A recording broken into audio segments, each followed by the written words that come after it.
my firm belief that the only thing we have to fear is fear itself. Nameless, unreasoning, unjustified terror, which paralyzes needed effort to convert retreat into advance.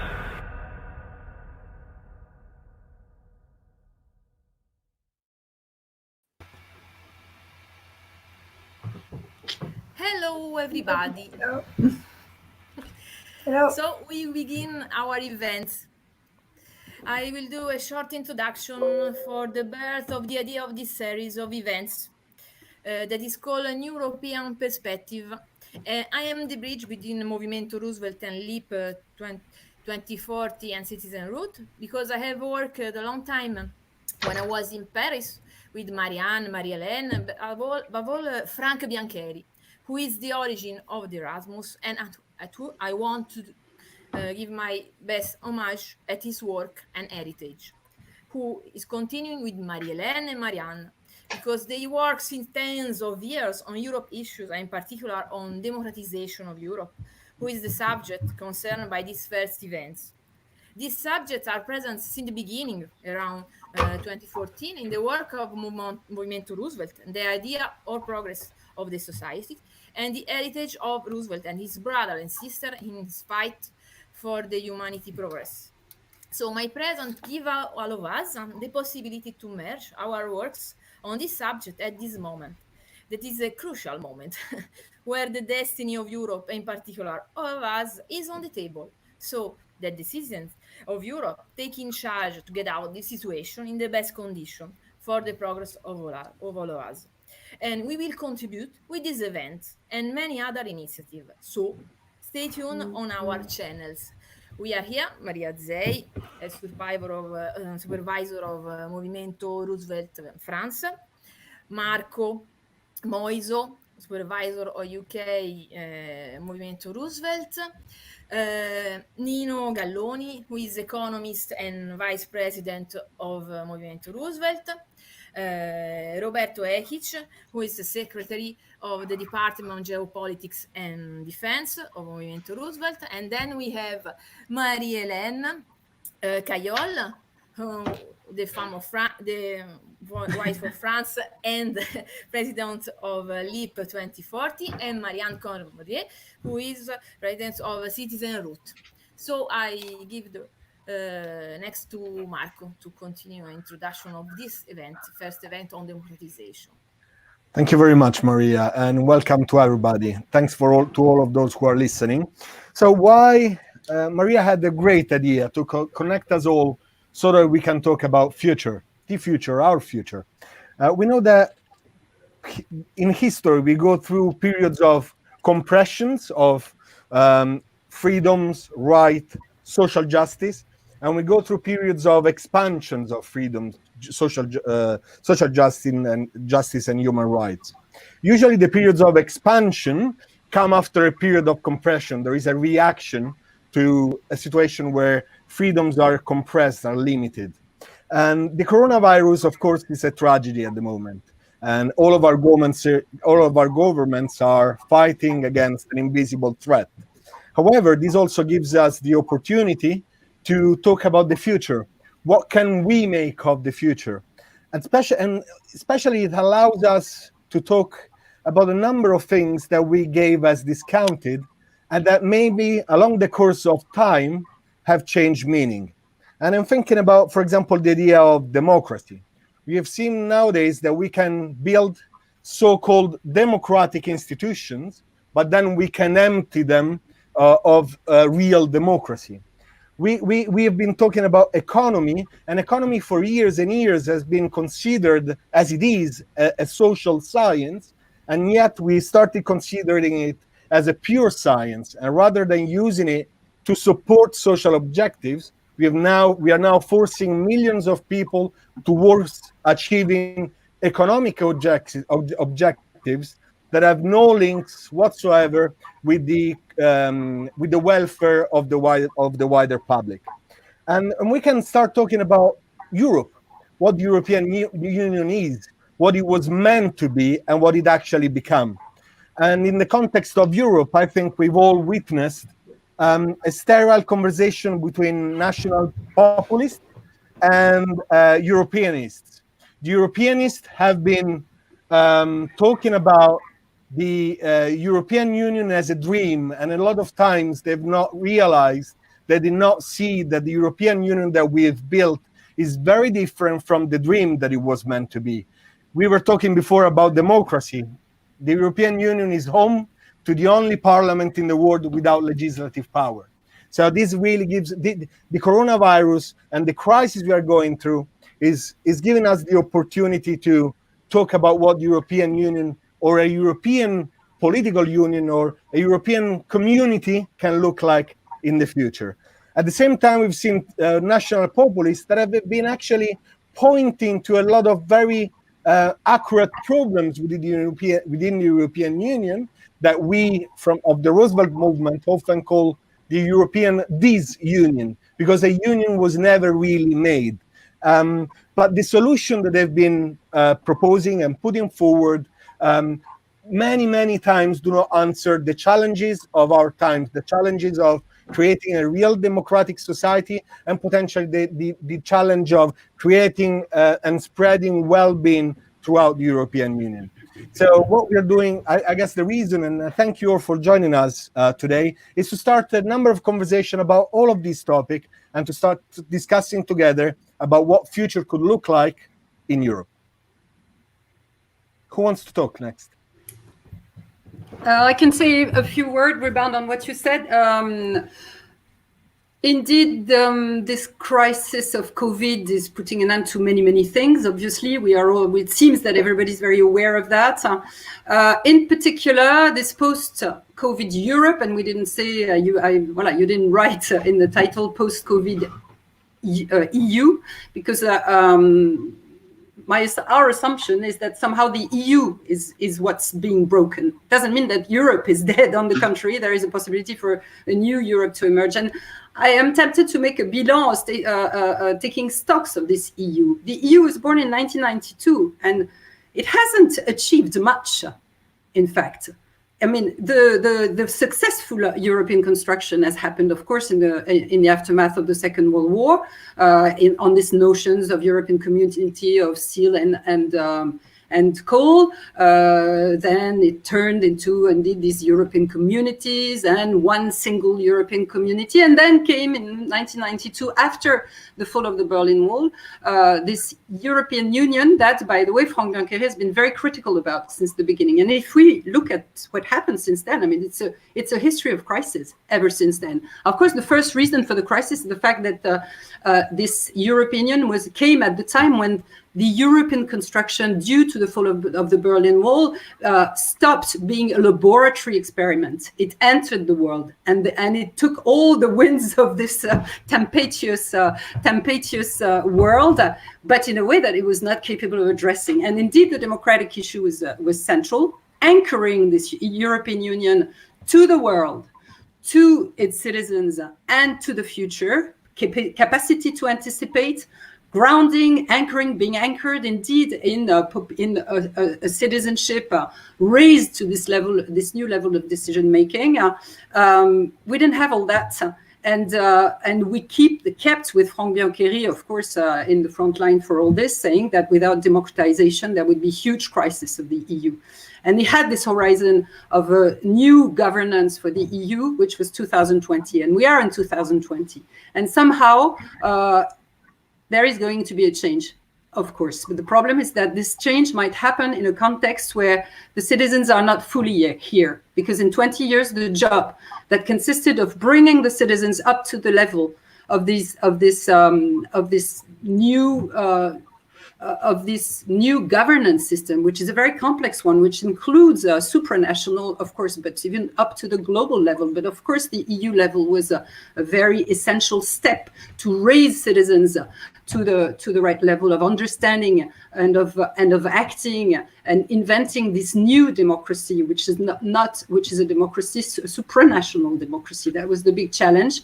We haven't succeeded, and so it's happening. It's going to happen in the context of very huge crisis.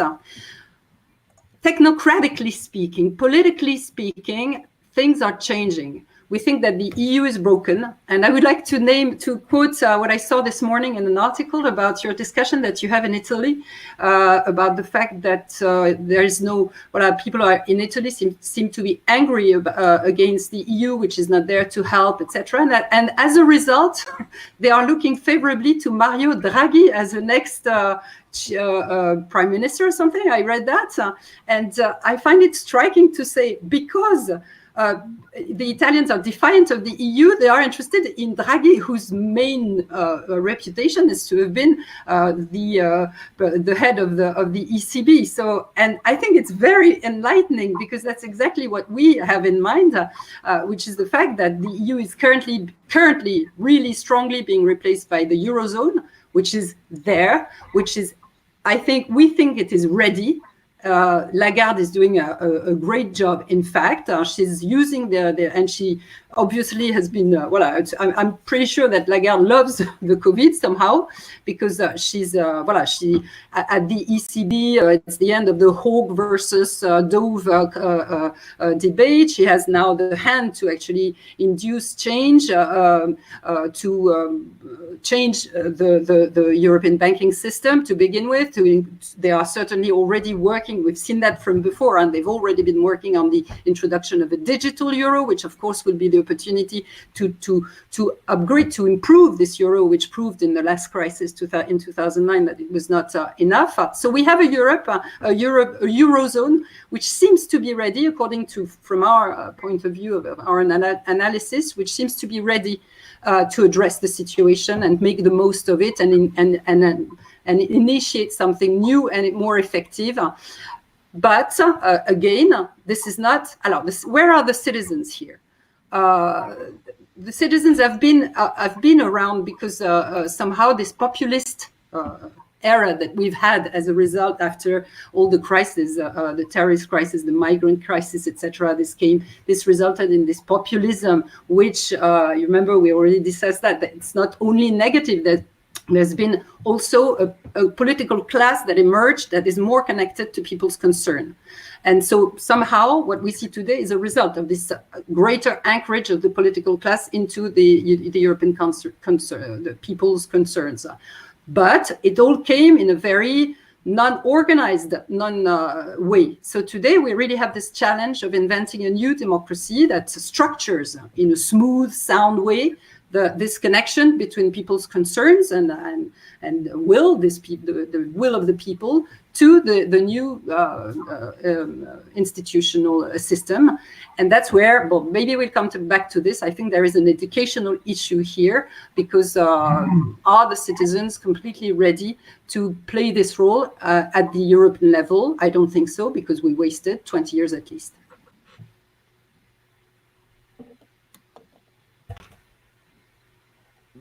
Marianne? Yes, okay. I want to point out two different things you said, Marco, Marie-Hélène, about first the EU as a dream.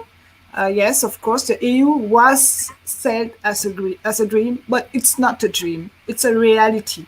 It's a reality with all its good sides and the bad sides. And today we are witnessing the very, very bad sides of this reality, of this European reality. And I think this is where the EU is broken. The dream is broken, but not the reality. The reality is still there, and we have to challenge this reality. We have to find out the ways how we, as citizens of the same continent, we can come out in a better way from this crisis, from this corona crisis. We had the financial crisis in 2009. We had the crisis with the Greek crisis, etc. We could come out with inventing, as citizens, inventing also tools outside from the infrastructure of this European Union. Talking about future. It's not new to talk about future. We are talking, there is a generation, this X generation, talking about future since 30 years. Frank Biancheri was one of the pioneers of this future, of this anticipation, political anticipation movement. But the thing is that we as the X generation, we are inside of two very massive other generation, the baby boomers first, and then the millennials. And our voice has been really shut down, and our experiences too. We experienced the internet, how to work with internet without being born with internet. The internet was was launched when we were 20 or 25 or 30 years old. And coming out and thinking about the future of Europe also, of the European Union, of the European community. We are born in a European community, not in a and these are two different ways, two different concepts to see this reality of our European citizen way, not citizenship, because we have no citizenship, but belonging to this European continent. The third thing is about the Eurozone. From the beginning, with Frank Biancheri, we said we cannot build the euro unit currency, common currency, without the citizens. If the citizens are using this currency, they have it in a pocket, so they should also be in the platforms to discuss about the policy that are engaging with this common currency. And this is a question of democracy. And the question of democracy is on the table since the introduction of the euro. And it was not... And there is the failure of our European institutions and politicians, because they are thinking only on national level or on a bureaucratic European level, administration, institutions, and powers. But they were not thinking about the human, the social dimensions, the political dimensions the Europe were introducing at that time. And this is why we're speaking about the Eurozone and the Euroland, because this is really where the people are the most concrete implemented in this European dimension. So, and the future is, of course, there are many experiences, there are many examples, there are many studies about that. So we now have just to take them over, perhaps, to think about it new, and to think about how we as citizens can build something out from this crisis we are knowing today. Okay. Vado? Isma? Yeah. Parlo io? Absolutely. Moi? Yeah, for trying to understand what will happen to European Union in the next weeks, we have to focalize our attention on the monetary question. I don't think that the monetary question is so big as democracy, human beings, futures, and so on. But we need to evaluate one thing, because if we will be not able to reduce the matter arrived because we made a big mistake in the last decades. I mean to introduce a new unique money before to have a Political. Not only politically, but almost fiscal convergence. I mean taxes and public policies behaviors. So if we will not be able to face this matter in the next weeks, we see the dream began emerging. Well, let me make a little history and possible short preface. Till some centuries ago, the way to introduce the new money was only to implement the gold circulation, reducing the quantity of this metal into money itself, or having more quantity of gold, because this was the break of the demand, because the capacity of producing was less than the potential of the demand. The reason for the fall of the Roman Empire has been because they didn't know nor paper money, nor public debt, nor modern credit. So at the beginning of the Middle Ages, Italians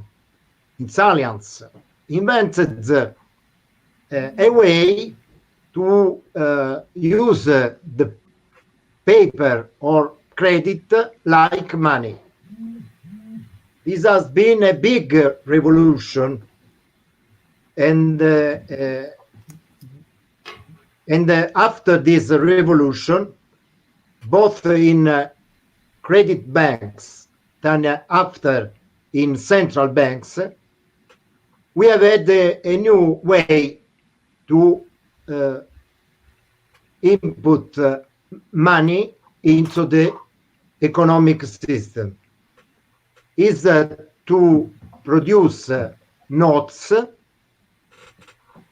and in the accountability noted like passivity, debt, and in the other hand, the same quantity of active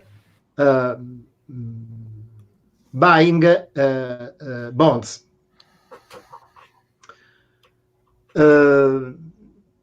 So the states will be refrained to input paper money because without a big technological productive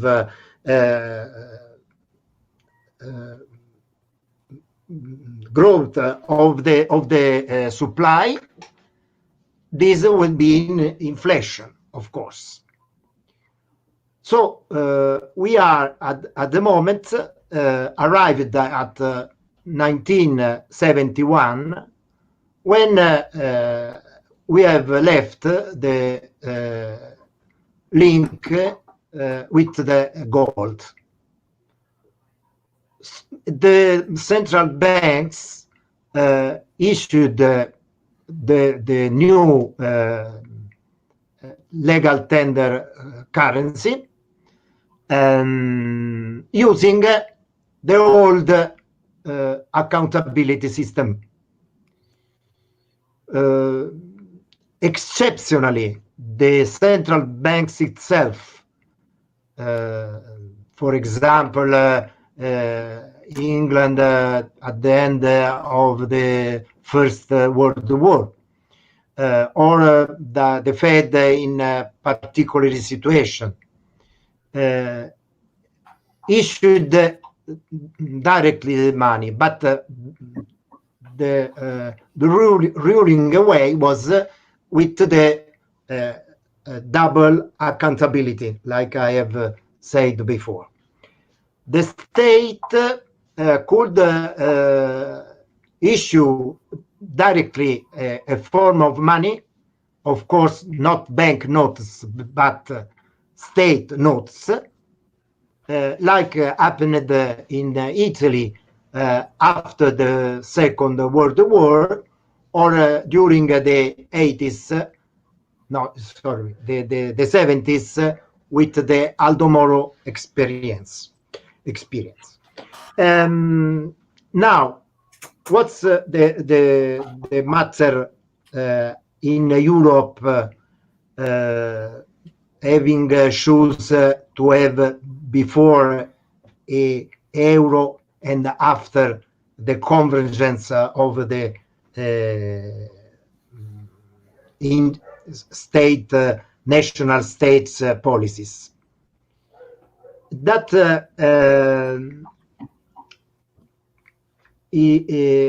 every state has its own debt, and there is an European system that its name is Target 2, where arrived the situation of the debt and credits into countries.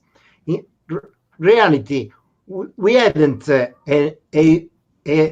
euro is unique only like way for accountability, but not like currencies.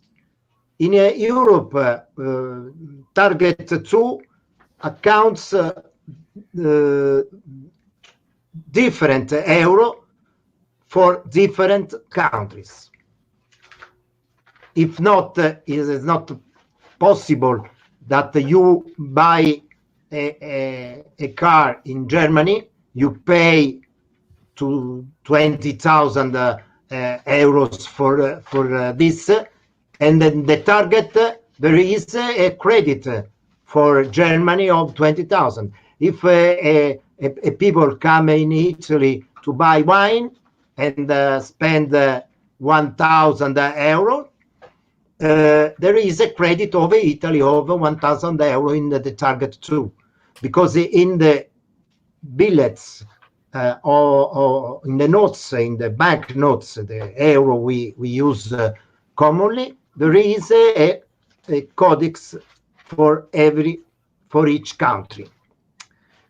Now, what is the question? That Germany is not able to accept, but the Supreme Court is Constitutional Court is in this idea that they don't want have a pain for the sustainability of the debt of the other countries. I arrive quickly at my consequence. I think that the only possibility we have now to avoid the crack of the euro or the European Union is not linked to a common debt. That was an idea, but not practicable. Instead, we have to do something in the to help countries in this very, very difficult situation. So my proposal, my ideas is that every country issue a banknote of the value of their of each of the country, the 30 30% of the GDP, internal GDP. And put this state note in the activity of the EBC. So the EBC could create directly euro for the same amount. And in this way, each country will have the 30% of this is GDP. For Italy is about 500 billion, or could be the 20% is 340 billion of euro. And in this way, without have a more debt for the country, because the European Bank at the end could cancel the state note. In this way, Germany has not more debt to look for Italy or for France or for Spain. We have the money we need for facing the emergency, and the European Bank, European Central Bank, could respect their way of accountability. That is the solution of Mario Draghi, but made in a little different way. Draghi wants the authorization of the ordinary commercial banks' debt. So is a growth of the public debt to be cancelled at the end of the emergency, like it happens for war debts. This is a compromise, but my proposal is more practical, because there is no debt for the country, but the possibility to have the euros, so the people look at Europe able to help countries having needs. And this is my vision, the last beach solution.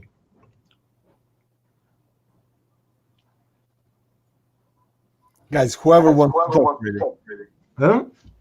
Whoever No, wants to talk. No? What? Whoever I don't. wants to talk. Maria wants to talk? I think Roberto, maybe. Roberto? Okay. Roberto, we wanted to talk about, we had a quick chat before this conversation started, and you mentioned that, and actually there are a number of questions that are popping up on Facebook from people who are wondering why we are still talking about a European community or European Union, or however we want to call it, because of because of the nationalism that's spreading throughout Europe. You wanted to tell us why European Union, I think, is still relevant from a geopolitical perspective. Is that right? Yeah. Now, first of all, sorry for my bad English. That is the worst possible, but I try to speak well. Okay.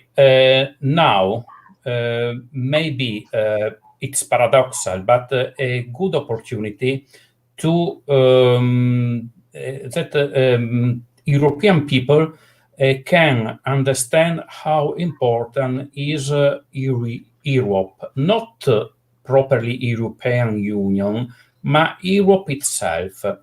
Because Europe is a center of the world. It's not because we are European, but it is so. Who control Europe control the world, because European culture, because European economy, because European technology. And so we can also go in the first years of last century with the theory of Ratzel, Haushofer, and the difference between heartland, that is German, Russia, Ukrainian, and the peninsular Europe. Who control peninsular Europe? Spain, Italy, also France, can also control, can put a foot into also heartland of Europe. Now we are in a great danger, because we can see in these days, we can observe a fracture from North nation, Germany,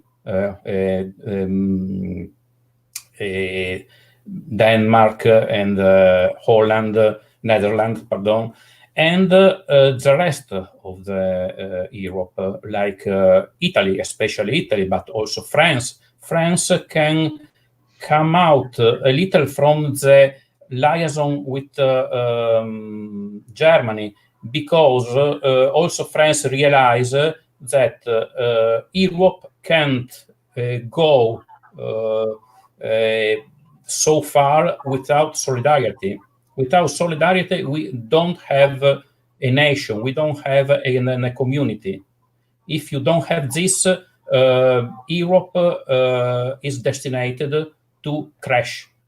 And also France realize this in this moment. And in this moment, we are also pushed by some also some nation, some political entity, also to disrupt this union, because Washington don't want a strong Europe, but want a Europe like the last 10 years, like 10 years ago. Because Spikesman theory and Washington want to control the peninsular Europe to control also Germany, because Washington, United States, but also UK, are afraid that with a disruption of Europe, Germany could come little by little in an alliance with Russia. And who control the heartland, control also the movement and the power in Europe. And so it's paradoxal, but in this moment, many European citizens can realize this. Without solidarity, we don't have a strong Europe, and we don't have a political independence of all European nations. Maria. Yes, so I've seen that in the chat, really many persons. Wow, we are talking about Europe stuff. But I think now it's important. It's the right moment, because not only there is many people, or Marie-Hélène, Marianne, Frank, we, not only us, many persons have seen many analyses, has done many analyses and propose many things, even if quite different. I think also recently the M25 also proposed and has a platform to, and here in France for me, but not only, I think in Europe there is I think a certain dynamic, because the king is the king is naked. So what more than an occasion like this? I've seen one image is stopped. Do you see? Do you hear me? Yeah, you can leave the room and come back after you finish talking. At the moment, the image okay, froze. okay, but you can. We can hear you well. to... Yes. Okay, okay, très bien. So the king is naked, and so in any case, the Europe. There is, yes, the union is not a union, but is disunion, as we say always. This could be an occasion, because maybe alone you go fast, but together you go very, very, very far. So I think that we can do a choice. And also because recently we discussed together, that gave the occasion to us to have the idea to begin to do this kind of events, because we are in a situation very, very strange, because most of the persons are confined for the moment. Okay, this is the situation with the coronavirus, but how and when we will go outside of the situation, and above all, in what situation we go outside? I put this question last time. So we go outside as we entered, and so maybe in this kind of situation we go back to a democratic situation as before, and then, so for example, in France there is a kind of several juridical stuff against the government for several reasons, but in general, and also in Italy, many people are not happy to have a very difficult situation to go outside, to manage with the police. But not only this is very stuff of everyday life. But if we pass after, okay, then maybe I think many people now have seen in front of their eyes what is happening. So what is important in the public service is important, the solidarity is important, what was not in Europe in this moment. So maybe if we go outside as we have entered, maybe, but if we stay there, or we have a dystopic situation and not utopic situation, so what we do? And then I posed this question, Nino answered the different kind of outside procedure. So if Nino, you can tell us some idea, and then I think that this kind of rough scenario that I have put, I think everybody should think, because in the first that we go outside as we entered, we may risk to stay in the same situation, business as usual. Who put in difficulty in this situation of corona stuff, and then could be reproduced next time for another crisis that could be financial, that could be health crisis. But if we, in the other scenario, that is worse, how we can go outside if we are confined? In any case, Movimento Roosevelt, that said our president today, are doing a task force. I'm in France, though I'm talking about some advocates, and in other country, I think we will do the same. In Italy is beginning. So I think that in the process of democratization of Europe, as Frank said and said before, long time, all the stuff that he has said was true, and nobody listened to him. So I would like that Nino and maybe Mariano, Marie-Hélène talk about this, because what can we do now in this situation for democratization of citizens of Europe? Not only not to say, no, but why we talk about Europe? Yes, we talk about Europe. We are not in the sideral space void. Okay, shall I start the second round? Is that okay, or is there anybody who wants to speak? All right. So I was reading a lot of comments again from Euroscepticists, and even Maria spoke about the possibility to leave the EU or to let the European Union go. And a lot of people usually ask, why have we tried to create a community? The conversation has come to this level of conversation, right? So a lot of people are wondering why we need the European Union. Now I'll give you, and whether there are, a lot of people say that there is no shared culture between the European countries. I believe that there is a lot of shared culture, and I'm going to give you my opinion on that. And I believe that one main glue that's keeping us together is the idea of a society where the human being is at the center of the political and economical initiative. We are the only countries that have experienced such a developed welfare system in the world. And I want to go back to that dream that we were talking about before, because I'm not talking about a dream. Of course, the dream doesn't exist now, but maybe the dream is why we've come together. And I believe that the European Union shouldn't have been an end. It shouldn't have been an objective. It should have been a means to an end. And that end should have been the creation of a society where personal freedom, democracy, and social justice coexisted through democratic institutions. I believe that this European Union is actually behaving in the opposite way. It's not creating a society where there is democracy. It's not creating a society where there is social justice. But this is not only happening in Europe.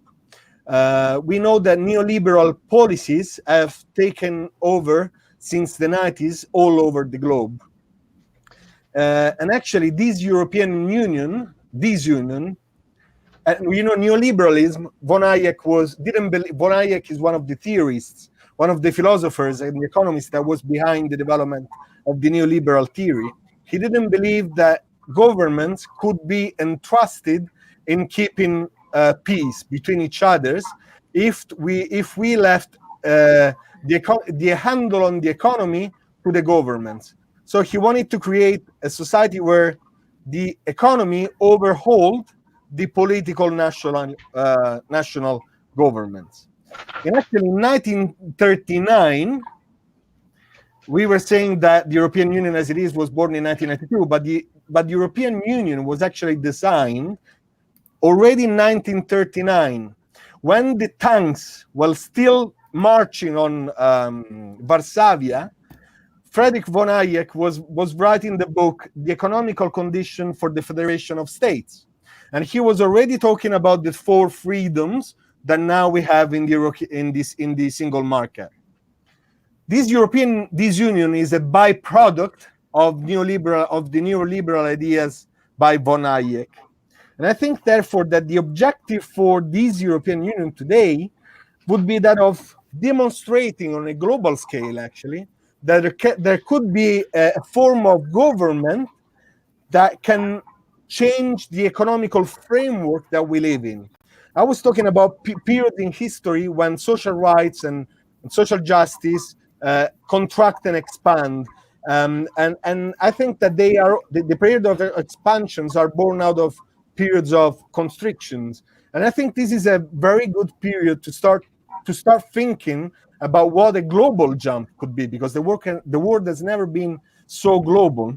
And I know that this is very high level, if you want, airy-fairy, but the reason why neoliberalism won over Keynesian theory was because it focused on microeconomics. We now have the chance to start talking about macroeconomics as well, and start thinking about how money works and how it's distributed. As Nino Galloni was saying before, money was in short supply until there was a short supply of goods and services. At this moment in time, we've got the first economical crisis that are not due to a lack of means of productions of goods and services, but are due to a lack of means, money, to buy those goods and services. This is the big contradiction of our times. You know that money doesn't grow on tree. There is no limited amount of money in the shadow banking. We see the number of units, if you want to call it like that keep on growing, but still we did not manage to pump money into the real economy in this system. Now, I just want to say that from my perspective, we need the European Union as a proof that a different economical system a monetary system can be achieved. And that needs to go hand in hand with a very democratic process. And I do not believe that so of course we can start a new process, a new parallel process with other European countries. France and Germany, when they did the Aquisgrana Treaty, they just came together and did their own agreement between the two countries. We could start a parallel process of developing a new community, but I believe that this European Union could be saved if we decided to take it on a completely different path. I know that this sounds a bit hairy and fairy, because the parliament does not have the legislative power in Europe to do that, and therefore there should be a push from the national governments to do these reforms. But in Europe, we do not have a political constitution. We've got the Maastricht Treaty and a number of treaties. If we compare those treaties to our European constitutions, you will see that European national constitutions have got social objectives. The Treaty of Maastricht has got economical objectives. And that's why the two things cannot go hand in hand. We need to start talking about a political constitution that is social and liberal. And that needs to be the driving force of our political actions and economical action. We could come up with a number of things. We can, for example, first of all, give back the legislative power to a parliament. I do not understand why the election of the president of the parliament works this way.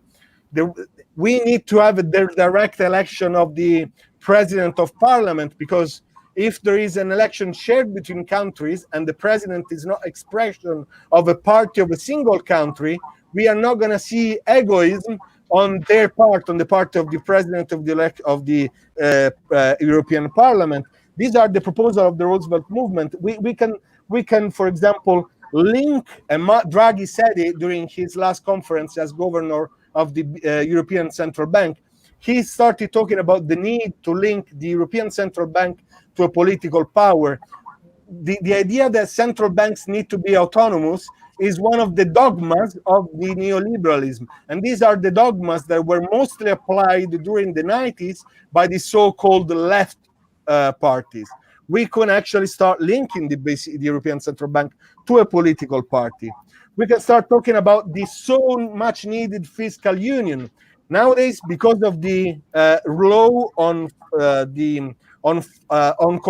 competitions between the European states, we cannot finance companies that have got a very important role, for example, in maintaining the level of employment.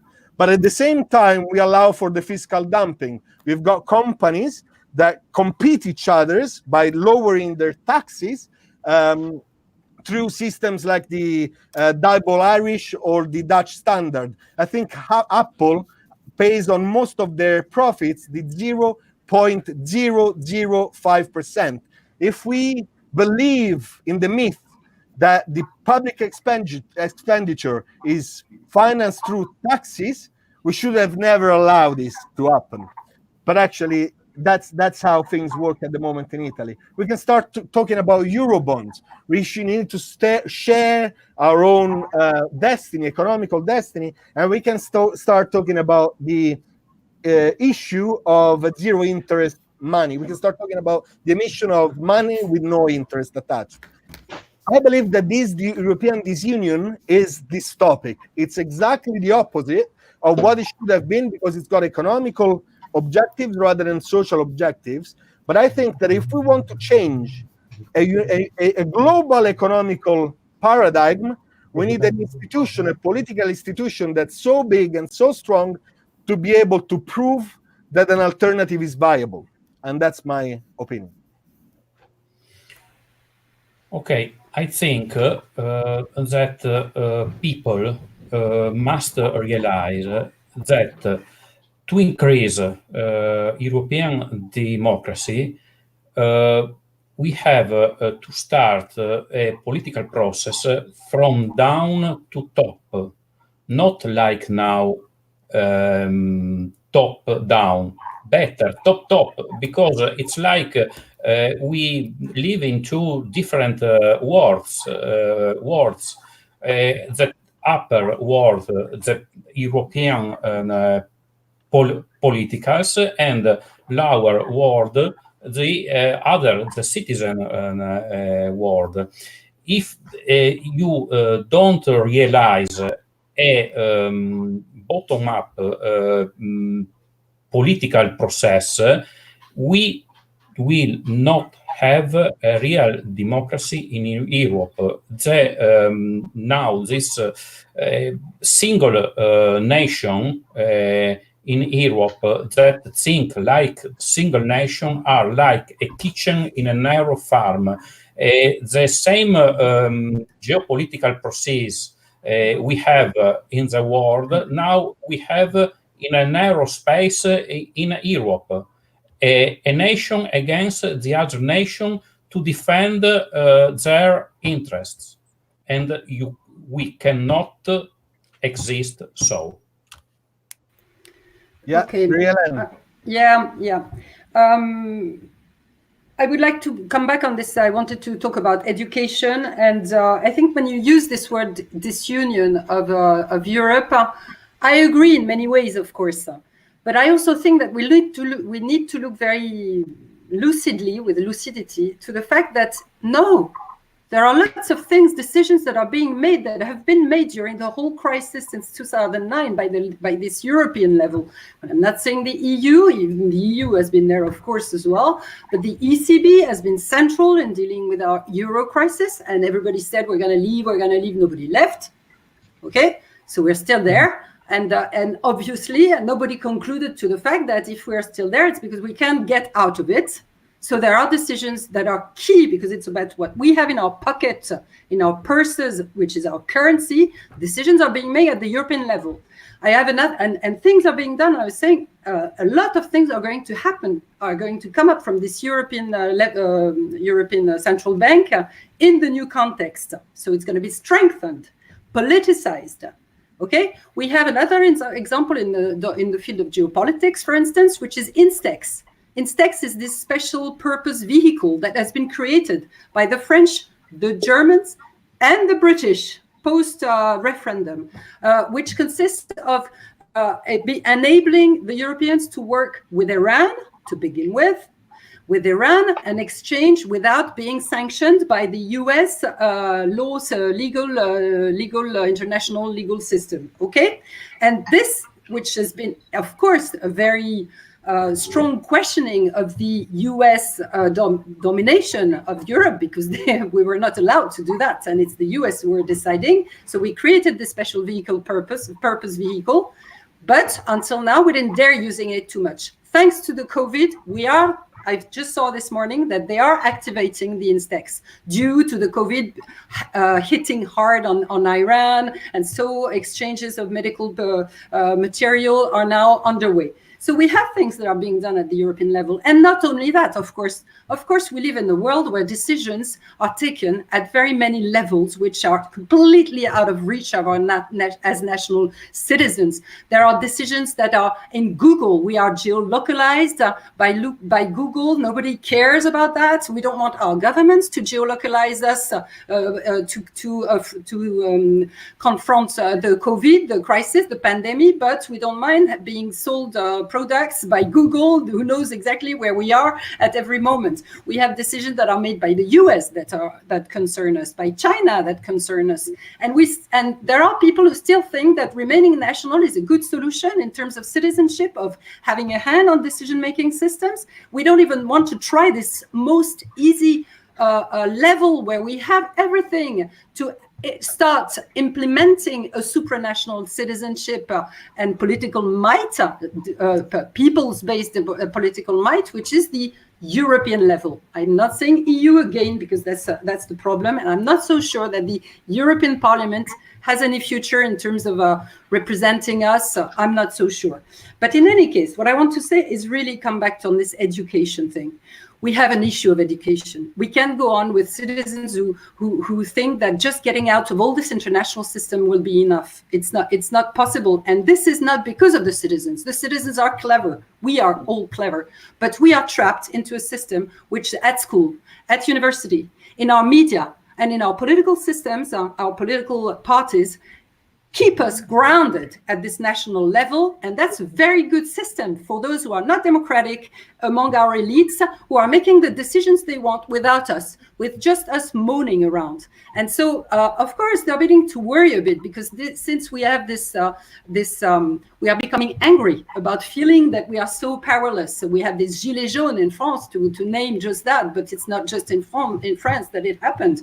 So that's when they start realizing that indeed, but what is the solution to that?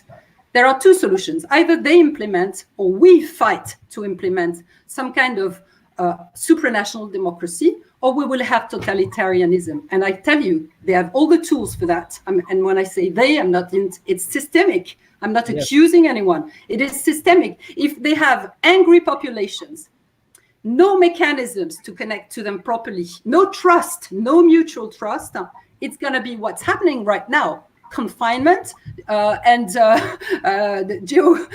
we're going to go to geolocalization, but citizens won't have a hand on who's using the data and for what.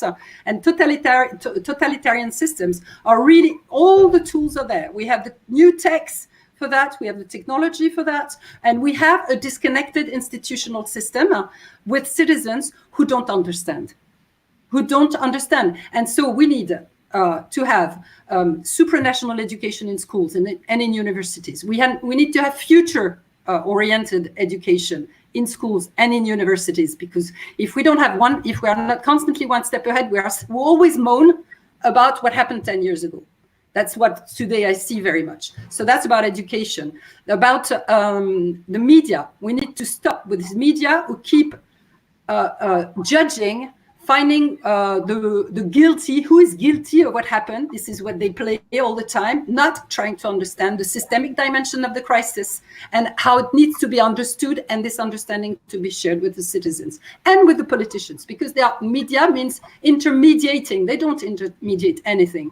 They don't, voilà. So there's a lot of work to do on the media side, not stopping with this judging media in particular, which really is something that makes me crazy completely now, and political parties, of course, which I'm not saying we need supranational political parties. I mean, we come from a past where Frank and Marie-Hélène and people like that, we fought for trans-European political parties. I'm not even sure that this belongs to our future. Maybe it's something completely new that we need, and it really, we have, if we combine citizen objectives, democracy, new technologies, supranational levels, maybe we're going to have something else than just political parties. In any case, it's going to be something new. So here there is a huge work. But once we have these tools, we begin to have this platform. They already exist. I'm not saying that nothing happens. I mean, citizens are already getting organized on many topics in a way that is supranational. Okay, but it's not formalized. It's not formalized into a process that influences directly the decision-making levels.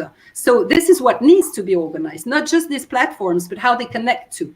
Let me ask a question on this topic. At the moment, the Parliament does not have legislative power, so we cannot use the European Parliament because we've got a non-elected commission that's looking after, that's got the legislative power, and there is that disconnection that you're talking about. So what is the platform? What are the rules of engagement? Because that needs to be the bottom-up approach that even Roberto was talking about, and I just see a lack of means to do it unless we force our own governments to take action in that. But I see them as more as being an instrument of the current powers than an instrument of the people that they should represent. Yeah, well, that's Marianne. Maybe you want to say something about that? I remember. Sorry, I give you word after. But I remember Frank has proposed many things. And one time, a constituent assembly. Do you remember? Working from the bottom to the top, to have 10 points to discuss, and then put up to the connection to have a really constitution from the bottom. And then Citizensroute, Marianne, I think that you can say something, because several initiatives from Frank and from you in this direction. What we Yes. can do from then to now? Do you think we may do something now? Because we have a big background. Of course, we can do Also me, something because I now. work with you, but a long time ago. But what we can do now from the past that we have Okay. as heritage? Of course, we can do something now. Yes, there are some very good examples from the past using internet tools. I can remember in 2000, 2001, we launched the first European student vote on internet. It was in 2000, please. So it was the first time that internet was used for such a transnational, because it was on European level. And there are systems existing for electing people on internet without going out, etc. So to have a list of representatives, etc. There are also existing some forums to debate, agoras. We called it agoras, to debate, for example, the program of New Europeans 2009, which was a trans-European political party. Presented a trans-European program, and it was decided on the agora, where the members gathered together, commented, and then the program was made like that. You have in Italy, you have even if it's not really a great example, but the movement, the Cinque Stelle. They have also their. It was okay at the beginning. Yes. They implemented really how to work on internet for transnational or trans-European democracy, because Beppe Grillo went first in the European countries together the expatriated Italians all around Europe to meet on this platform. I remember with the meetup Beppe Grillo, we had Skype conferences 10 years ago. So there are a lot of means, technological means existing. And I would not throw away the trans-European political parties, because actually there are two main two smaller ones existing, like the M25. I think they now have changed the name, the N.20. I don't know, remember. And Volt, and we can use these political structures, trans-European political structures, to open the debate. And they have the responsibility, because they are using it. They are on trans-European level, and they are using it, and they have the responsibility to open it to most of citizens possible, to discuss some issues. On social policies, on I don't know, on environmental policies, etc. They have a program, so you can face these different points and launch a debate. And then there is the structure of the Citizensroute, which was to gather together organizations, associations, political movements, political parties, to come in a chat room and to discuss together on internet during video conferences, etc. Different points, and to and on a public that is not politically convinced by one side or the other one, but just discussing between them, and then spreading out around them, inside their own structures or outside their own structures, what was coming out from this experience, from these meetings. And these meetings were organized between 2017 and 2019. And this was also helping political movements like the M25, like Volt or European Federalists, to come out with new ideas and to have the contact with the people. And this is very important. And internet and the new techs are really useful for that. We need to use them. Can I ask you a question, Marianne? I've got here the book by Marie-Hélène Varoufakis, The Third Space, for they are two of the leaders of the M25. what I find a bit strange, but you can tell me your opinion. We can start this debating. And actually, I would like to take some questions afterwards as well. I just wanted to ask you a question. In their book, they talk extensively about Roosevelt, about Keynesian economical theories and things like that. Yeah. But then they call themselves socialists and talk about Marx. And I think that there is a big disconnection between Marxism is not compatible with a social liberal economy just because it doesn't allow for what do you call it in English? Deciding your own destiny. It's a deterministic theory. You go through moments of history that are inevitable, whereas Keynesian economical theories starts from a completely different perspective. I just wonder what you think about this little. I think this is a personal opinion of Varoufakis, so I cannot tell you more about that. But I think I am not the M25. I'm not belonging to them. I'm not a member of the M25. I know them very well because I have different friends inside of the M25 and younger people. No? Yeah. Coming from different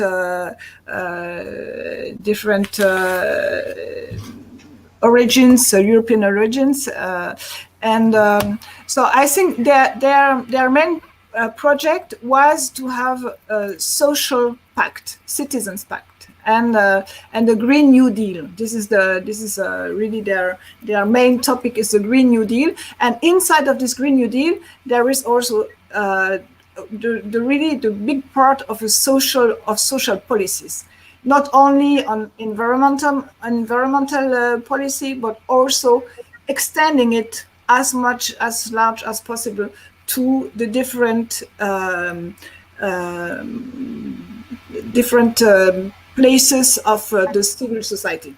This is also what is defended by I say in the United States by Sanders, for example, or even by Pierre Laroutourou in France with the Green New Deal, and this is also was taken over now by the European Commission by von der Leyen, which tried to launch something. But I think now, today, in the middle of this really dramatic sanitary crisis, I think there are a lot of topics to have been rethinked. We cannot continue with the same economical visions or social financial vision or monetary visions we had before. It's not possible because there is now intervening a new paradigm and new facts that the societies have been locked down for months, for weeks or months. And what is the economical outcome for the civil society? What is the economical and social outcome for the citizens? And these will be the main issues, I think so. And these have to be the main issues. We cannot continue to talk about fiscal or about monetary and financial policies without taking into account this human part. It's very important to base it on what people need and what people want. Marie-Hélène. I would like to rebound on that, rebondir sur ça. Lagarde at the ECB, because I'm really, that's where things happen, so we must be very careful. She's talking about composition of the fiscal stimuli. Composition, it seems very obscure. It means simply destination of where the money goes. In the previous crisis in 2008-9-10, there was fiscal stimuli were sent into the big financial tubes that go global, etc. Didn't end up in where was needed, the hospitals, the health system, social systems, etc. Didn't work. Now they are talking about indeed creating the tuyau, the pipes, that somehow talking about compositions mean politicizing the ECB in the sense that they will decide where the money goes according to the vision of society that they have. A vision of society which today maybe is a little connected to what we want, but tomorrow maybe not at all. If we haven't built the way to be heard. But to give an example, yes, indeed, to that, I think we will, paradoxically, we anticipate, at least, maybe we're wrong, that after the COVID crisis, there will be financial capacity again to rebuild our continent.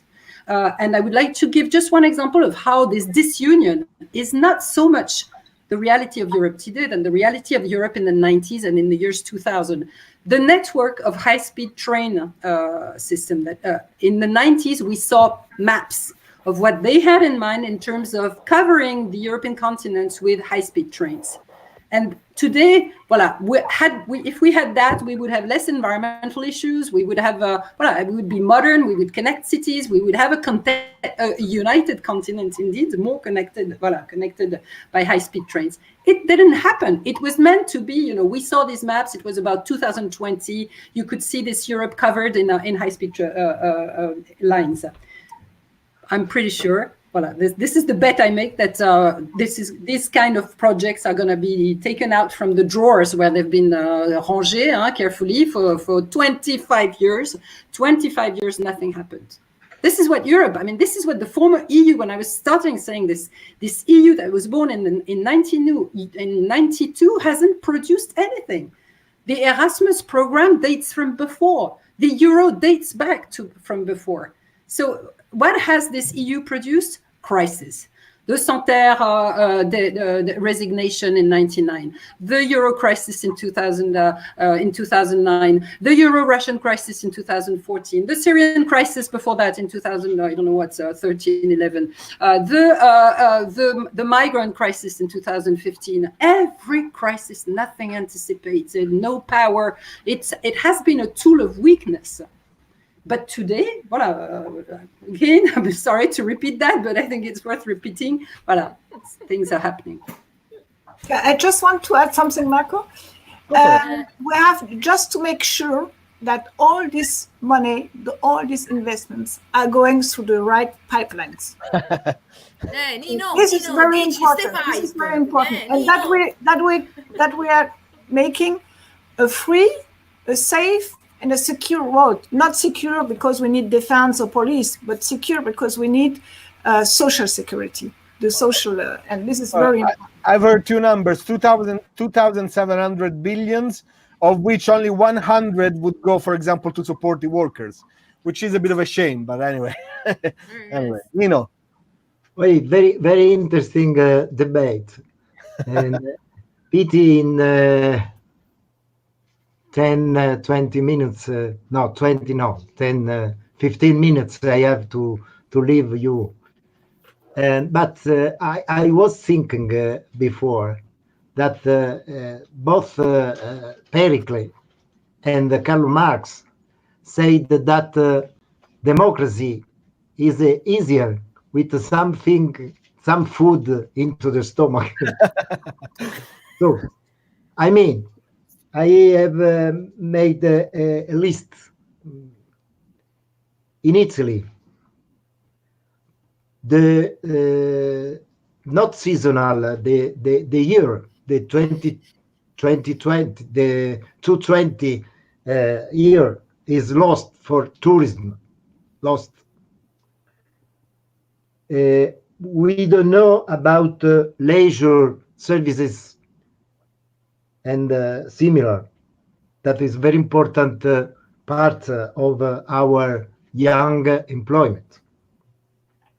Restoration, we don't know how will be the new normal achievement, but restaurant, pizzeria, and so on are all closed at the moment.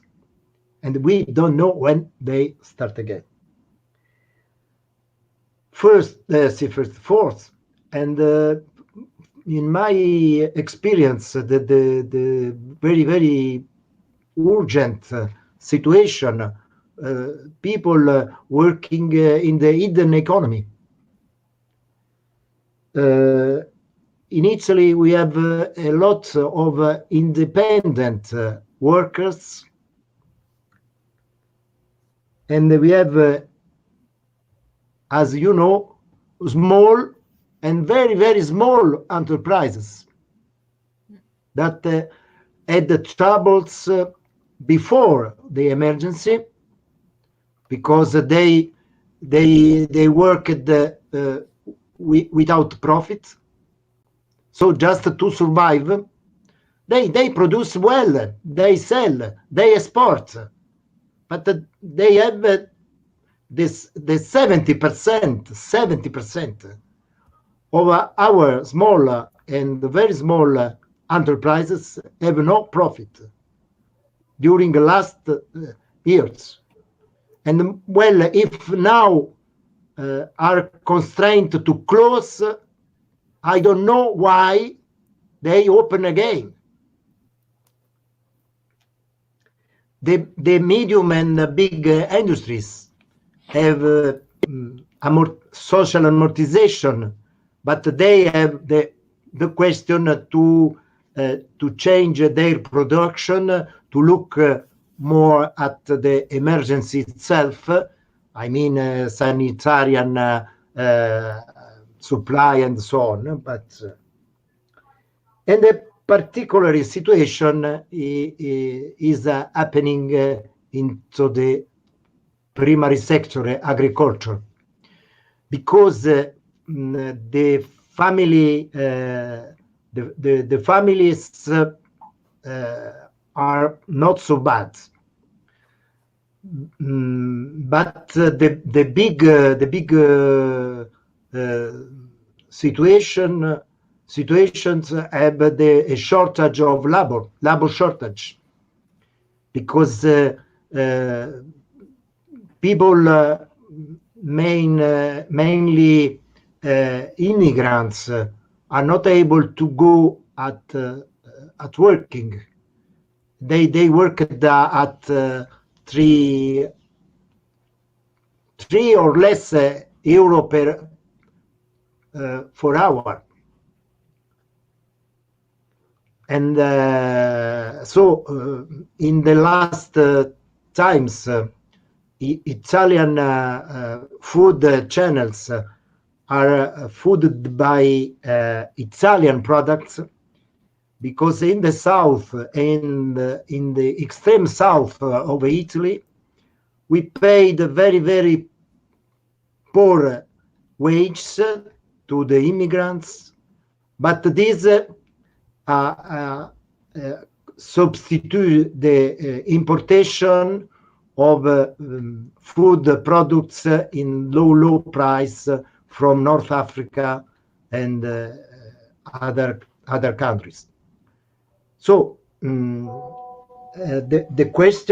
main question is the emergency, because we need to have a new starting as soon as possible, because a lot of Italian production, if closed 3-4 months, will be not able to start again. This is a big question, because in that situation, if we put money, we determine inflation. Now if we improve the productive capacity of the people to put money, we have a recovery, a speed recovery. If not, if we wait so much, I don't know exactly how much, but if it's too much, the question will be that we aren't able to produce again. So the money issues could be not useful. This is my worry. So the pipes are now. The pipes must be injected now. Yeah, but it's necessary to have it now, because because we need to support this civil society, and this civil society is made by little enterprises, by agricultures, by workers, by people are not only working from home, but there are still people working today. Yes. Thanks to them, we can have internet. We can speak together, and no, it's very important also. And yes, we have to invest now and to find and really to have these pipelines to see where we have to invest. And you are right to say that these people, just to answer why are they starting and we're starting to work in these little enterprises, etc. For me, it's first because you have the unemployment figures. Difficult to grow tomatoes or cabbage by internet. You can sell them by internet, but not grow. We have the unemployment figures in each countries, and these austerity measures and policies leading on this on some European countries were very hard and very harsh, and unemployment figures push the people to find other solutions than to be salaries in a big enterprise. And so to be inventive, people are inventive to come out from a crisis and from their own economic and social situation. And the second thing is because yes, I was reading that on the comments. Yes, people are rediscovering the small communities' values, and it's very important. And they are rediscovering it since the crisis of 2009. I think since then they are rediscovering it, and I think they will continue because I am not sure that the actual confinement, I don't know how you say it in English. Yeah, it's fine. Confinement will stop from one day to the other one. I think we will be, and this is really, we have to be transparent on that. I think we will be still obliged to stay at home or in our city or in our region. And this is very important because it will not stop from one day to the other.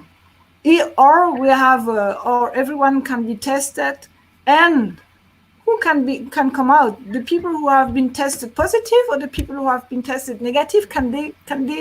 Will they be able to move? There is also a question of, this is also a question, no? Yes, and then yes, again, actually, currently, who are the big winners? Big, entre parenthèses, the same big enterprises, multinationals, like Google, like Amazon, like Facebook, Microsoft. Not like Airbnb. No, not like Airbnb. Marie-Hélène, I wanted to ask another small little question, because you were talking about mutual assistance. Now I was writing an article, and I was just reading some papers by Vigano and Romani, and it's quite interesting because they were talking about mutual assistance as a phenomenon that rised in Europe in the 19th century, to when people were living through the Industrial Revolution. They were rooted out from their homes, put into the cities, and the only way to go through hardship was to give each other's mutual assistance. That period was overseen by the welfare state, because at that point it was the government looking after people, and it wasn't anymore up to the people to look after each other. So I think that even though it's noble what we are seeing, we are going backwards. I don't know. I think well, this was what Frank was writing and saying a long time ago, that this is Europe has this specificity of welfare and social assistance. I don't know if it's mutual assistance, but sécurité sociale. Comment tu dis? Yeah. Social security. Yeah, social security. And social security is one element of peace. It was invented, by the way. Our social systems were invented after Second World War. Refined, at least. And it's a key element for peace. So social peace, peace between the countries, or peace on the continent. What? But we have to start. We must start now, because 2 months, 3 months, months after will be too late. Mhm. Now we have to, in 15 days, in 20 days, not more. So do you think that our government in Europe, they are taking the good direction? For I tend, no. Okay, go. well, I'm getting far away from Frank Biancheri's legacy, but I tend to think that yes. In fact, what I want to, the idea I want to share with you is this idea that there's been something about the crisis of trust in the very long crisis that we've been going through. And maybe there is also, that's not yet an anticipation that something's on my mind. Maybe there is an opportunity in this crisis, in this final crisis, systemic, of one system, which is crushing, being collapsed, is to rebuild trust. Trust in everything, multi-directional trust. And indeed, what we describe is even if we still remain, because it's so fresh that we were so critical, that we see institutions that are doing things that seem to be in the right direction. Yes, they are addressing the issue of saving small and medium enterprises. They are saying, I mean, we heard someone like Macron, was a reputation of being liberal, saying we cannot put in the hands of the private system, of the private economy, our public system, our health system, our hospitals. I mean, they say that. We hear them say things like that. There is a need for a complete reboot. So we hear things that are completely new and that seem to re-give meaning to these institutions, to this political institutional system. And as you were saying also, we also see from the citizens, of course, you have the media will be very happy to describe the horrible people who take opportunity of the situation. But they also, even they, have also to look at all the solidarity that is being expressed, etc. So isn't there the opportunity here to look at the human being positively, again, in all its dimension, as a politician, as a citizen, and to rebuild and to start rebuilding a new system based on trust, because there's no other, trust is key to the functionality of any system. Of course, trust cannot last longer than the efficiency of the system, but for something which is new, of course, it will have to start on this basic principle of trust. And I have in mind also the fact that the plagues of the medieval ages resulted also in the invention of humanitarianism in the Renaissance. And I think indeed there is something, and we've been at LEAP, we've been analyzing this global systemic crisis for now 14 years. And our main fear was that the system would break on a big war. And of course, a war is a starting, it would have broken the previous system, but it would have inaugurated a new system on awful things. That it's not always like we did after the Second World War, that we rebuild something peaceful after. Usually there's hatred which remains here and on that come back. And somehow I tend to be positive, optimistic, even if I know we have all these dead people, etc. But to think that it's better than war, maybe. It's better than war that the system is being broken by a pandemic, because it's putting us all on the same level. Even if we have, of course, the usual talk about the Chinese being responsible, about the Americans being blah, blah, blah. We do have this hatred still here and there, but it's not very poignant. It's obviously we are all faced to the same issue as human beings, men, women, homosexuals, heterosexuals. Everybody's now, I mean, we've had a very divided society in the past 10 years, growingly, critically, and maybe there's a possibility also to have this reconverging of a humanitarisme. Comment on dit en français? Même en français, ça me revient plus. Humanitarisme? Non, parce que... Humanitarisme. I know non, that. Humanitaire, c'est les trucs de... Humanisme. Humanism, voilà, humanism. Thank you. I was on humanitarianism. I didn't mean humanitarianism. I meant humanism. That's the word I was looking for. I know Nino has sent me a message. I think he needs to leave. I wonder whether we want to stay 5 more minutes just to answer a couple of questions very quickly before we leave. What do you think? Yes, and then I want to make a small tour to what we can do now, because we can talk each other, but we don't only talk each other, because everybody of us said that now it's the time also to act and to do something. So we can get from people and propose all together, but maybe something concrete. Maria, do you know if there are questions from the followers? I see a number of questions. Yeah. Okay. Nino, thank you very much for joining us, and hopefully we're going to do another one again. Bye, Nino. Ciao, ciao, ciao, ciao. Ciao, Nino. Ciao Nino, grazie mille. Ciao, ciao. Okay, so let's see questions here. Unfortunately, I cannot read the yeah, so talking about trust, this is a comment that possibly we received from Italy. Italian people don't want to pay the price of European Union destroying his political power for the supremacy of European bureaucracy.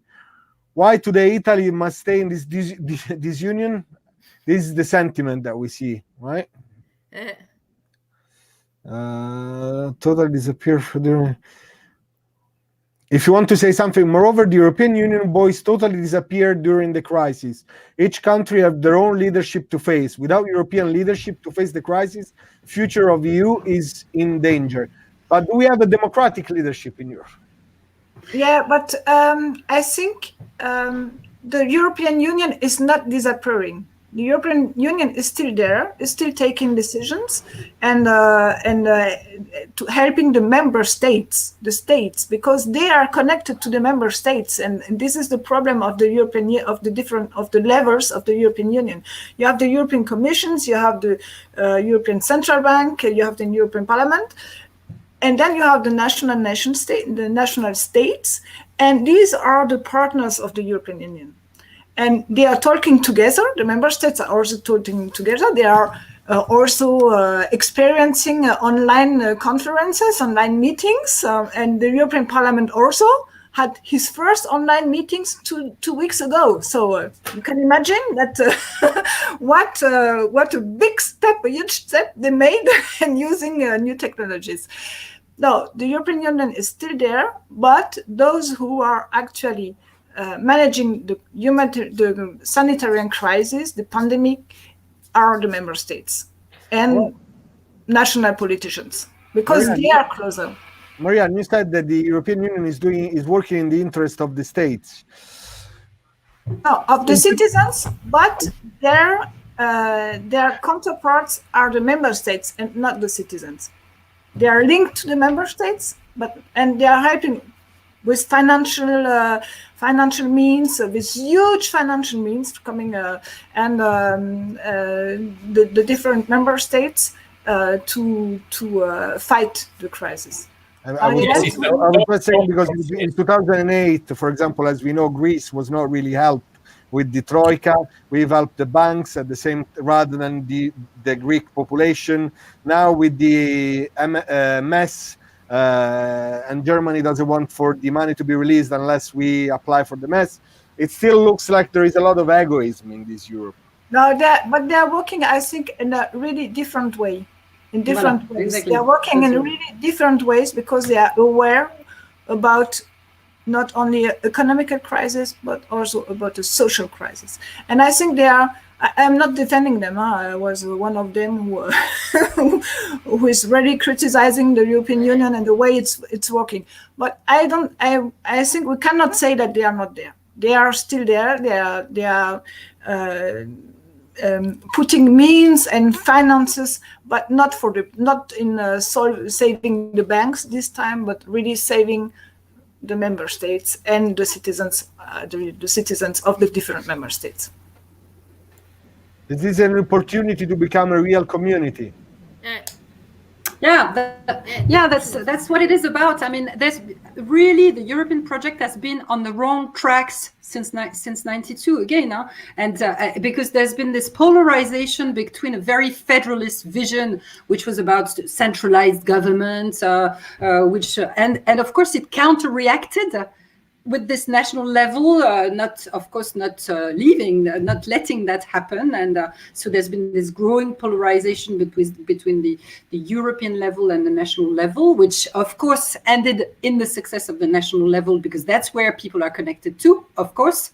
So there was no chance for the European federalist model without democracy to succeed, and so now we are at something which is probably the right, and we are already there. I mean, it's not anticipation here. We're already on a model of European governance that is far more respectful of the national level, which has reimposed itself with it and its legitimacy, and of the relevance also of the European level, due to the fact that we know that we don't have the solutions each on our side. I mean, so there is the both levels have been reaffirmed, and now the question is, where do the citizens stand? Of course, there, but it's interesting to see how we have indeed a very we call it the multi-speed Europe, which is something we always thought was a positive thing. So the Europe is a space of strengthened cooperation, of coordination of policies, and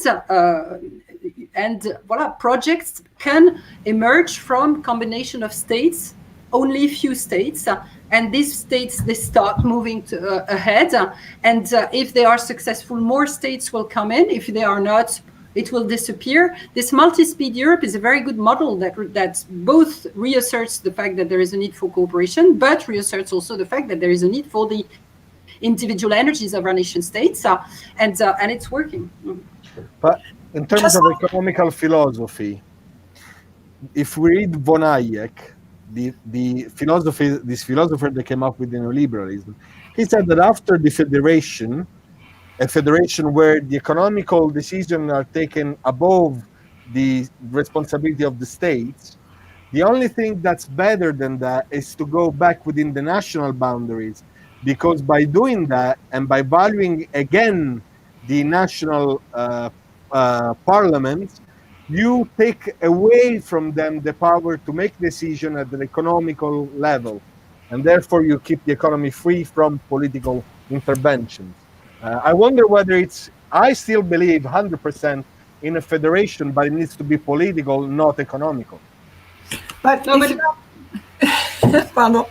if you're talking about federation, you have already done the way all the way to the structure of the European Union, what it should look like.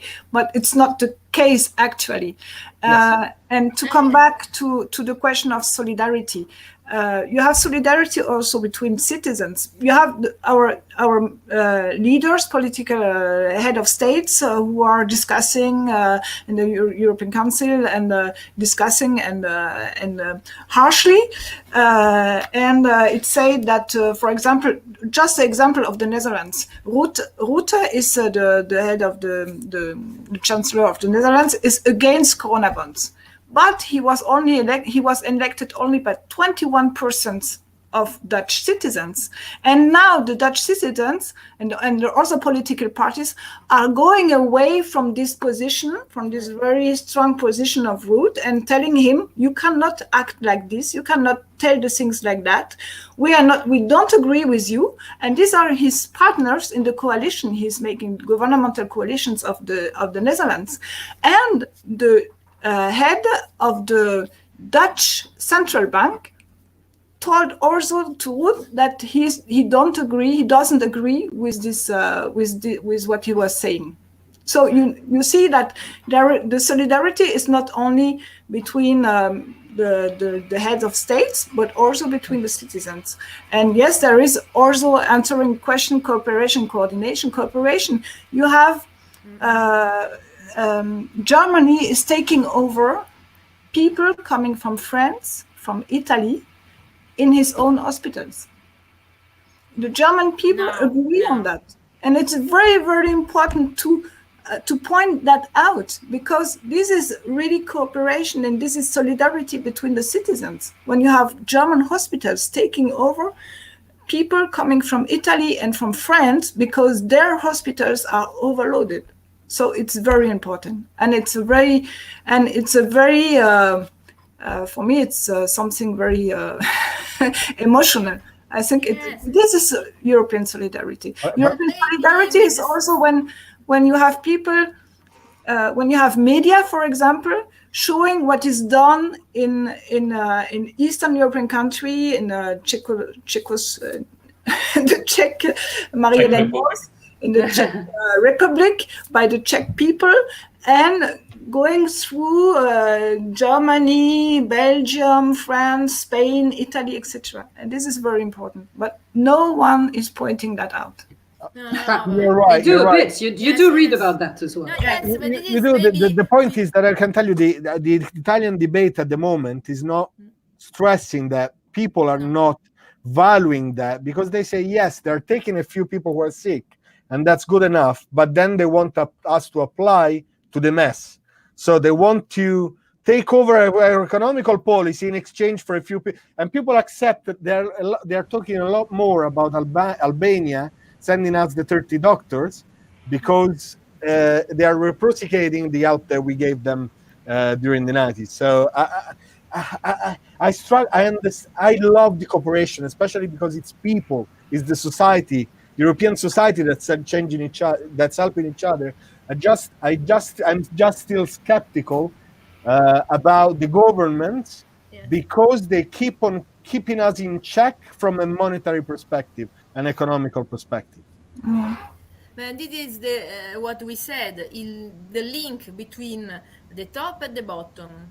And so people at the bottom, they are connected, but still lack the connection between the top and the bottom. And we said, so about this and about the pipe, I think that in this discussion are two principal subjects I think interesting. And so maybe we should keep this and do something with this, if you want, together each other, because this is the first event, then will be other events in this series.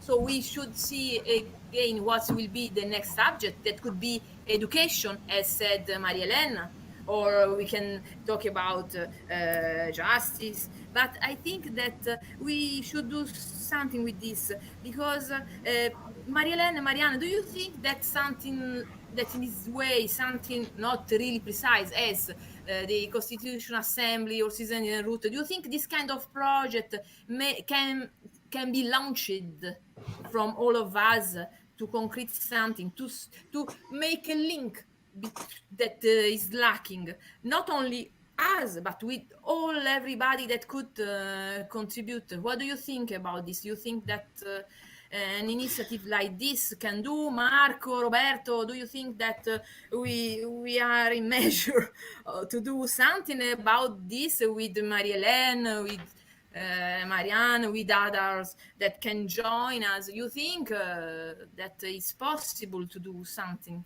that is shown in this very interesting discussion that we have, not only because it was us, but these are the subjects I think that in post, and even if is complex. I'm not very optimistic myself. This is where I'm not optimistic.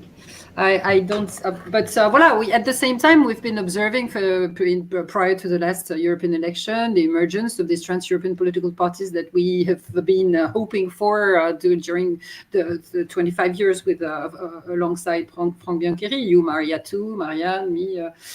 So we've been on that, and it is happening. So will these people, the M25 and the likes, the Volt, etc., manage to really emmener the European citizens into something that is pedagogique, that makes people more clever, that make people understand maybe I believe in a less polarized, less ideologized political life, and I think as long as and I'm going to be very provocative, I'm going to say that we should look a little more on what China is working on in terms of This is very disruptive, what I'm saying now.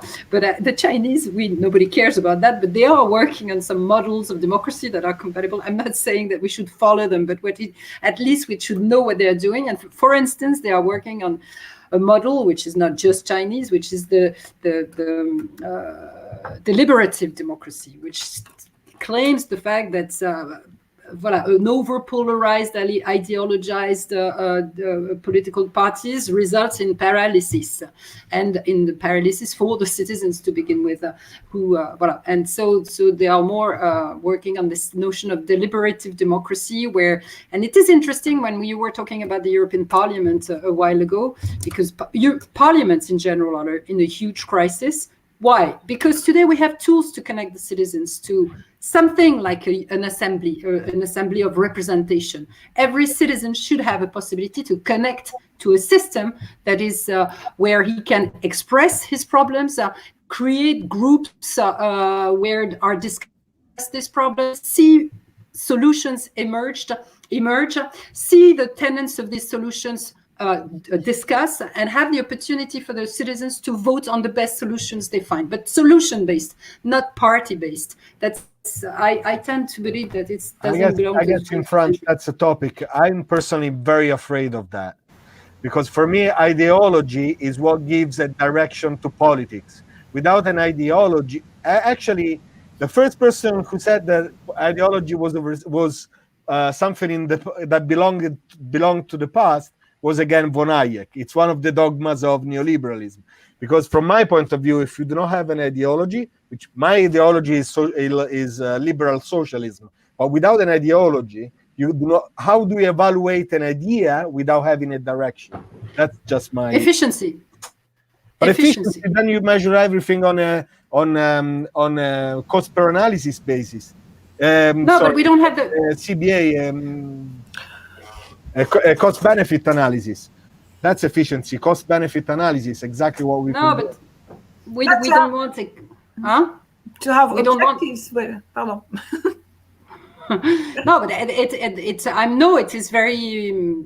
But that I wanted to put that on the table because I want to say that I want to signal that in the 21st century we change paradigm. We are currently changing paradigm, and maybe the paradigm is changing up to the point that we need to rethink what is going back to the founding texts of Rousseau, of Voltaire, etc. What is democracy, the social contract, and how can it be best served? I'm not saying that ideologies are not useful in the sense that there is a need for debate. But could we disconnect the debate from the decision-making process, which is inclusive of the citizens? Could it be the two different things? Maybe the decision... Voilà. I agree with Marie-Hélène. Just to come back on two experiences I had, political ones, with IDE, Initiative for European Democracy, in 88, 89 for the European elections. At that time, I was a student. And then in 2009 with Europeans. We had no specific ideology. We were not from left, we were not from right, we were just citizens gathering together, European citizens gathering together in order to make it possible to implement European democracy, to implement democracy on European level. And there was no ideology. We had a program, but it was not the most, because we needed to have a program, because if you have no program, you cannot be elected. So we had one, but it was not the most important point. The most important point was really giving to the citizens the tools and the keys to implement European democracy on European level. So it's possible. It's possible to have debates. It's possible to have to also work on solutions without any kind of ideology. Just in the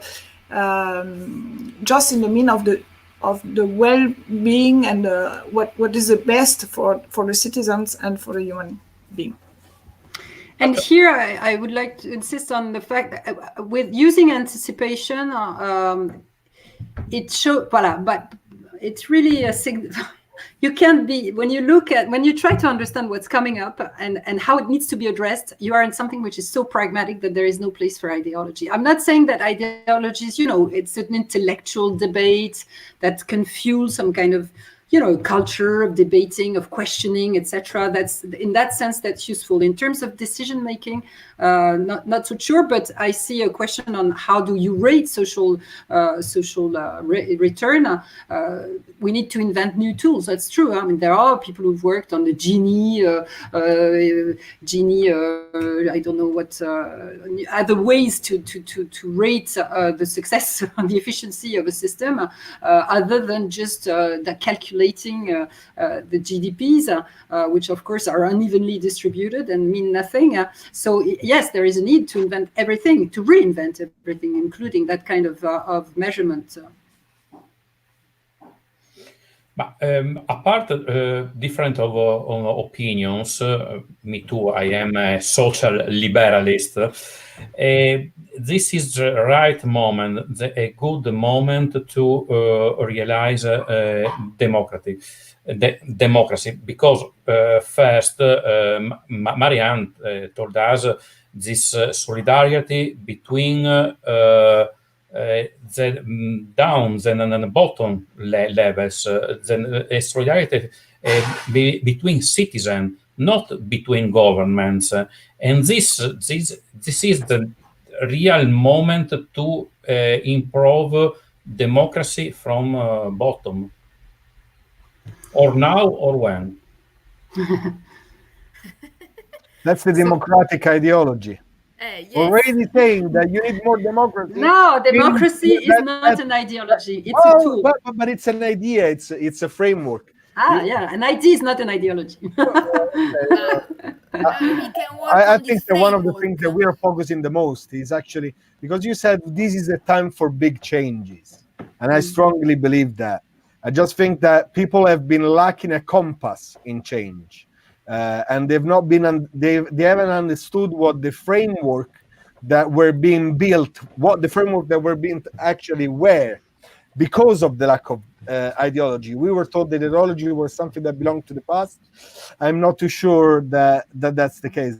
I just don't believe it. But it's out of a lack of democracy that the ideologies are back, because it's of course polarizing people, and they turn to hard visions, which are more and more revolutionary, of course, more all for totalitarianism or for the revolution, because there is a need to change. But precisely what we are trying to think is what could be the mechanisms that would bring back people closer together into something that is functional.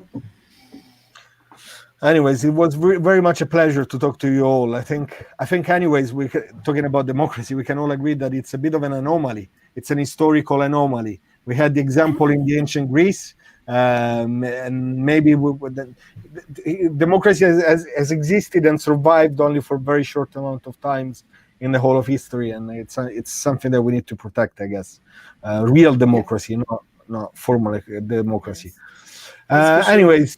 Thank you very much all for joining us. Maria, thank you very much for organizing this. Do you want to say a few words to close the I think that maybe we keep after and discuss as if there's possible to do something together.